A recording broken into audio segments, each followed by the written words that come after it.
Genesis 11. This one is interesting. It's the Tower of Babel. You only hear people talking about how the language has changed because God came down to see for himself the way these people were working together.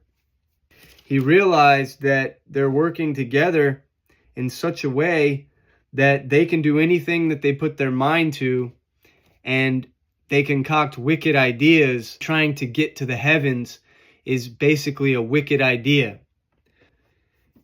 Contrary to the idea of unity, God actually separated the people because they were working too closely to selfish motives. That makes me think that this earth isn't actually a place where innovation and inventions are held in a high regard. It makes me think that the world is actually a place to gain righteousness and become closer to God, not a place to show off the divine intelligence that he gave us.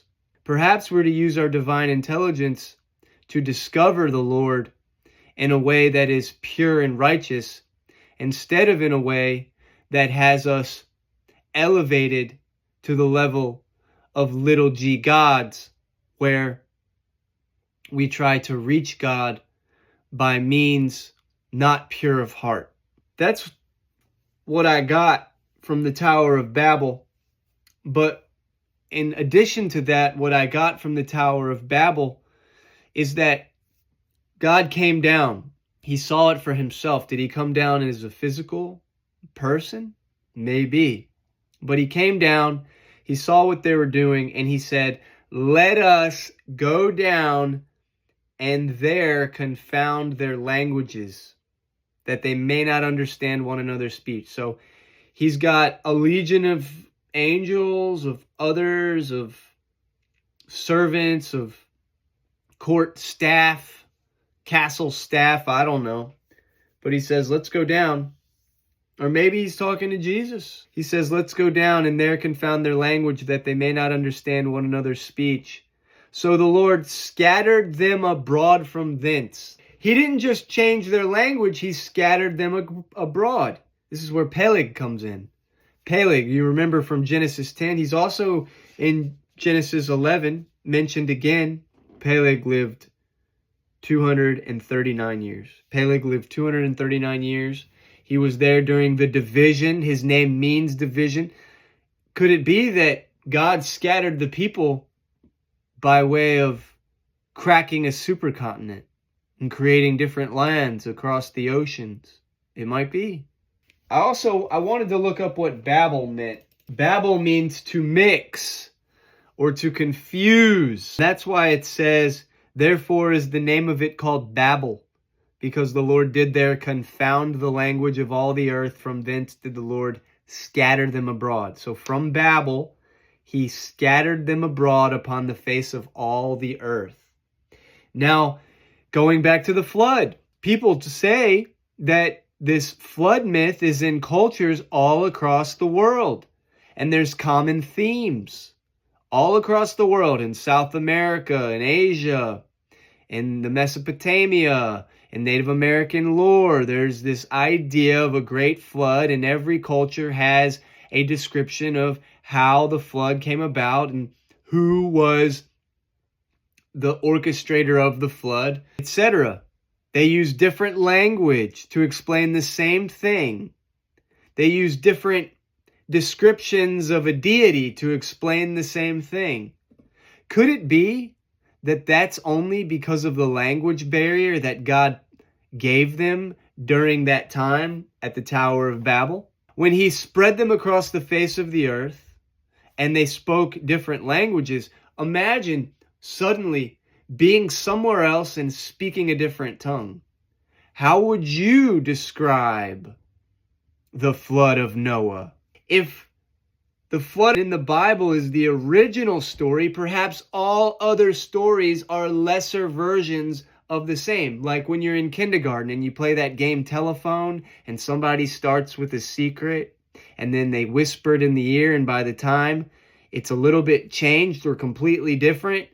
Maybe somebody nefariously changed it like I would have done in kindergarten. I would have changed what it was, what the message was, just to mess with everyone as a joke. I would have done that. But imagine that these stories, these origin stories that all have a common theme, come from the same source. And in fact, all of the descendants of Noah, who were at one point more centralized, moved and scattered across the earth. God changed their tongue so they could not collaborate and try to reach the heavens. And that's why there's a common theme of a flood. Not because all these cultures across the world all experienced the flood in different places, but because they were centralized at one point and they had the flood in their history, and word of mouth and writing jotted down throughout the ages, kept the story alive, but in different tongues and in different cultural representations of what and who created and dispersed the flood. Very fascinating. This flies in the face of so many historical theories that we have. It's absolutely amazing. Anthropology doesn't have anything outside of the Bible. Archaeology also. It's a totally different spin on the way that the anthropologists of today and the secular professors of history and geology understand things. Let's look at it through the lens of the Bible, and it'll all make sense.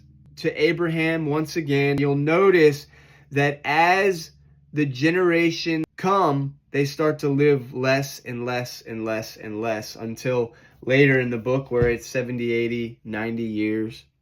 Some people think that the 120-year mark that God put on humans in Genesis 6 wasn't actually 120 years old, but 120 years to get their act together before the flood. But it might have just taken a while, or through God's grace, a while for the age to come down to where he said that they would no longer live past 120.